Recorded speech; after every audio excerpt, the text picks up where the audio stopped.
தாவேகா எம்எல்ஏவிடம் குதிரை பேரம் நடத்தியதாக தொடரப்பட்ட வழக்கில் விசாரணைக்கான தடை நீட்டிக்கப்பட்டிருக்கிறது. மேலும் 2 வாரம் இந்த விசாரணைக்கான தடை நீட்டிக்கப்பட்டிருக்கிறது.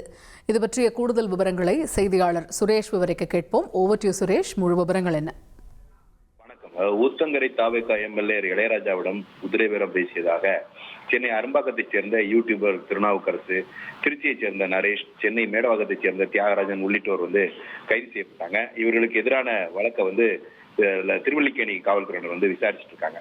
இந்த நிலையில இந்த வழக்குல கைது செய்யப்பட்ட சேதுராஜ், கார்த்திக், ரமேஷ் இவங்க 3 பேரும் சென்னை உயர்நீதிமன்றத்தில் தனித்தனியா மனு தாக்கல் பண்ணியிருக்காங்க. என்னன்னா, இந்த வழக்கை சிபிஐக்கு மாற்றணும்.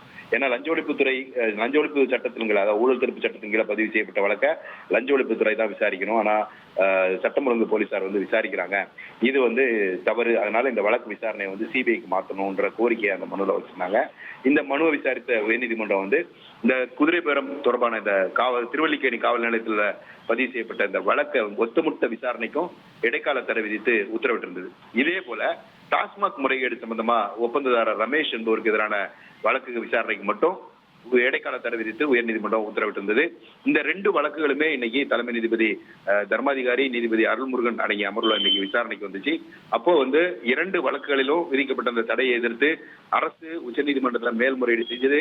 ஆனா உச்சநீதிமன்றம் எந்த ஒரு தடை உத்தரவும் பிறப்பிக்கல, மாறா பதிலளிக்க சொல்லி உத்தரவு பிறப்பித்திருக்குது என்று நீதிமன்றத்தினுடைய கவனத்துக்கு கொண்டு வரப்பட்டது. இதை கேட்ட நீதிபதிகள் இந்த வழக்குகளுடைய விசாரணையை 2 வாரங்களுக்கு தள்ளி வச்சிருக்காங்க.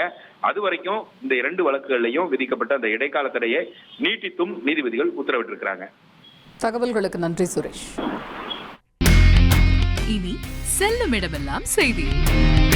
தந்தி டிவியின் வாட்ஸ்அப் சேனலை ஃபாலோ பண்ணினா செல்லருக்கும் இடமெல்லாம் செய்தி. இதோ QR கோட் இப்பவே ஸ்கேன் பண்ணுங்க, ஃபாலோ பண்ணுங்க.